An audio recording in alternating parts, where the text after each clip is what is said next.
Amazing কি পরিমাণে আল্লাহ তাআলা যে আমাদেরকে ক্যাপাসিটি দিয়েছে, আমাদেরকে যে কত প্রিভিলেজ আল্লাহ তাআলা আমাদেরকে দিয়েছে আমরা জানিই না। আমরা আমাদের দেহে কত শক্তি সম্ভাবনা নিয়ে যে ঘুরে বেড়াই আমরা অনুধাবন করি না। এজন্য সময়গুলোর কাজে লাগাও। কিন্তু আফসোসের সাথে লক্ষ্য করা যাচ্ছে যুবকদের চরিত্রকে ধ্বংস করে দেওয়ার জন্য যে কয়েকটা হাতিয়ার আছে সবগুলো বাংলাদেশে আছে না নাই? ইয়াবা আছে না নাই? ফেন্সিডিল আছে না নাই? হিরোইন আছে না নাই? মারিজুয়ানা আছে না নাই? এই ফেন্সিডিল ইয়াবা আগে শুনতাম ইউনিভার্সিটির ছেলেরা খাইতো, এরপরে নাইমা আসলো কলেজে, এরপরে হাই স্কুলে, এখন প্রাইমারি ছেলেদের হাতেও ইয়াবা ঢুকছে। চিল্লা এখন ঠিক কি না? দেশের যুব সমাজ আজকে কোথায়? পর্নোগ্রাফি, এক একটা মোবাইল এক একটা হিন্দি সিনেমার কারখানা। ইন্ডিয়ান নায়িকাদের কোমর দুলানো ডান্স আছে না নাই? স্মার্টফোন নিয়ে ছেলে স্মার্ট হয়, কিন্তু ঈমান আখলাক চরিত্র সব শেষ। অপরাজনীতি, রাজনীতির নামে মন্দ খারাপ প্রতিহিংসামূলক ছাত্র রাজনীতি, নেতারা এই যুবক ছেলেদেরকে ইউজ করে, ওর বিরুদ্ধে ও মার, তুই ওরে মার, ওনারা থাকে অন্য জায়গায়, আছে না নাই? এভাবে আমাদের দেশের ছেলেদের চরিত্র, তাদের সম্ভাবনাকে আমরা নষ্ট করে দিচ্ছি। যুবক ভাইয়েরা, in the day of judgement, কিয়ামতের কঠিন ময়দানে আল্লাহ তাআলা 7 শ্রেণীর ব্যক্তিকে তার আরশের নিচে ছায়া দিবেন। এর মধ্যে এক শ্রেণী হচ্ছে তোমরা যারা যুবক, শাবুন নাশাআ ফি ইবাদাতিল্লাহ, ওই যুবক যারা তাদের যৌবনে তাদের সময়টা, তাদের দিন, তাদের রাত তারা আল্লাহর ইবাদতে কাটিয়েছে। সুবহানাল্লাহ পড়েন। 7 শ্রেণীর মধ্যে 2টা শ্রেণী হলো যুবক। একটা হলো যৌবন সময়ে যারা আল্লাহর ইবাদতে রাত কাটায়, সময় কাটায়। আর দ্বিতীয় ওই যুবক যে যুবককে কোনো নারী অন্যায় কাজের, অন্যায় প্রেম করার পরকীয়ার অফার দেয়, ওই অফারকে ক্যান্সেল করে ওই যুবক বলে ইন্নী আখাফুল্লাহ, আমি এই পরকীয়ার দিকে যেতে পারি না, কারণ আমার অন্তরে ভয় আছে একজনের, তিনি কে? যাদের হৃদয়ে আছে আল্লাহর ভয় তারা কবু পথ ভুলে যায় না। আল্লাহর প্রেম ছাড়া এই দুনিয়ায় কারো কাছে কোনো কিছু চায় না, ঠিক কি না? রাতের আধারে যারা সেজদাতে রয়, দু চোখের শ্রুতে নদী যেন বয়। আল্লাহু আকবার। তো তাহাজ্জুদ পড়বে কখন?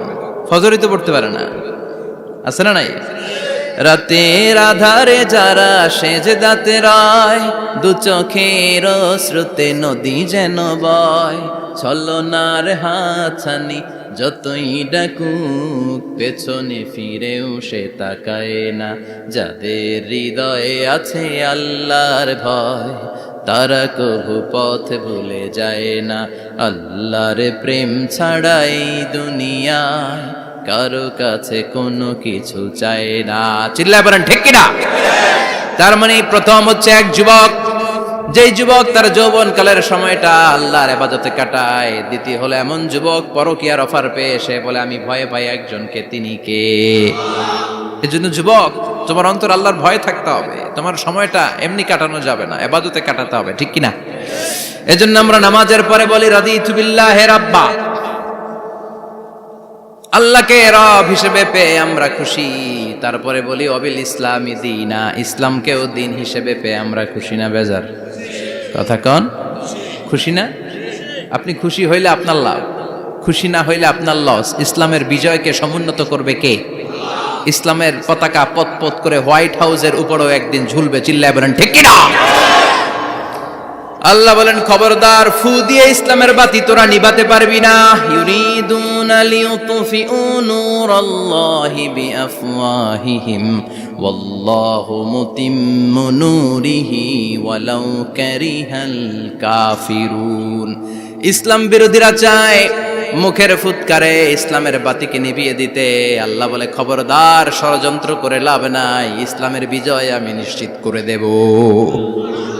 স্যামুয়েল হ্যান্টিংটন একটা বই লিখেছে, দ্য ক্লাশেস অফ সিভিলাইজেশন।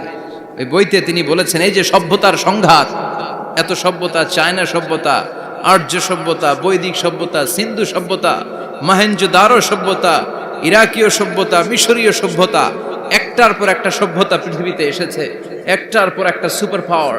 এখন সুপার পাওয়ার হচ্ছে ইউনাইটেড স্টেটস অফ আমেরিকা, ধারণা করা হচ্ছে এরপরে চায়না হবে সুপার পাওয়ার, আবার অনেকে বলছে এরপরে ইন্ডিয়া হবে সুপার পাওয়ার।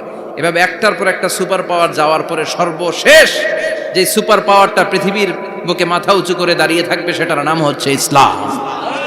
সেটার নাম কি? তার নমুনা গোটা বিশ্বব্যাপী আছে না নাই? ইসলামকে যত দমাইতে চায় এটা আরো উপরের দিকে ওঠে। সুবহানাল্লাহ কইবেন না?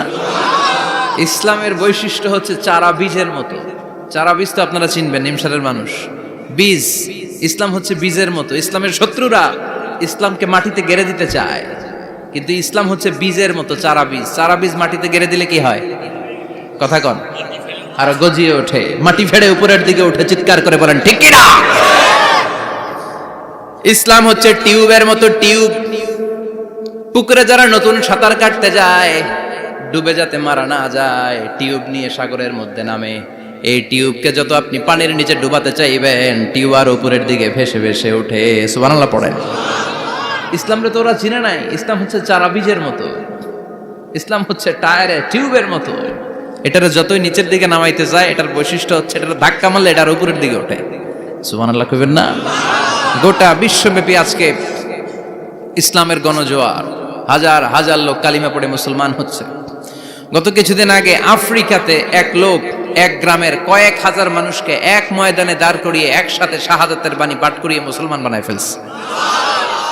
এই আফ্রিকার বুকে এতদিন আমেরিকার কাজ ছিল, এটারে বলে Tansir, Christian missionary. Lakh lakh dollar দিয়ে আফ্রিকার দেশগুলোর মধ্যে গরিব গরিব মুসলমানগুলোরে তারা নাসারা বানাতো। এই বিষয়টা যখন মুসলিম স্কলারদের নজরে এলো, এখন গোটা বিশ্বের সব মুসলিম স্কলাররা আফ্রিকায় যে ইসলামের দাওয়াতকে প্রচার করে দিচ্ছে। গ্রামকে গ্রাম খ্রিস্টান সম্প্রদায় লা ইলাহা ইল্লাল্লাহ মুহাম্মাদুর। ঝিনুকের ভেতর লুকিয়ে থাকে যেমন মতি, ঝিনুকের ভেতর লুকিয়ে থাকে যেমন মতি, কলমা শাহাদাতে আছে আল্লাহর জ্যোতি, কলমা শাহাদাতে আছে আল্লাহর জ্যোতি। পড়েন সবাই। ঝিনুকের ভেতর লুকিয়ে থাকে যেমন মতি, ঝিনুকের ভেতর লুকিয়ে থাকে যেমন মতি, কলমা শাহাদাতে আছে আল্লাহর জ্যোতি, কলমা শাহাদাতে আছে আল্লাহর জ্যোতি। ঠিক কি না? এই জ্যোতি যদি একবার কারো হৃদয়ের মধ্যে স্থান করে নেয়, এই নুরানি আলোর ছোটা যদি কারো হৃদয়ের মধ্যে জায়গা দখল করে নেয়, পৃথিবীর কোনো মতাদর্শ তার অন্তরের মধ্যে আর থাকতে পারে।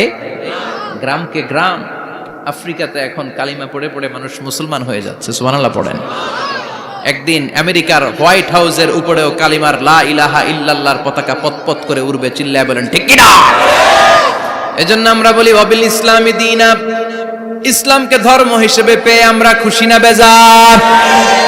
After the Twin Tower attack, the number of Muslims in America already have been doubled. Now it's tripled. Twin tower অ্যাটাকের আগে আমেরিকা যত মুসলমান ছিল, এটা গত কয়েক বছর ধরে ছিল ডবল, এখন এটা ট্রিপল হয়ে গেছে। মানে টুইন টাওয়ার অ্যাটাকের আগে আমেরিকায় মুসলমানের সংখ্যা যা ছিল, এখন এটা 3 গুণ বাড়ছে।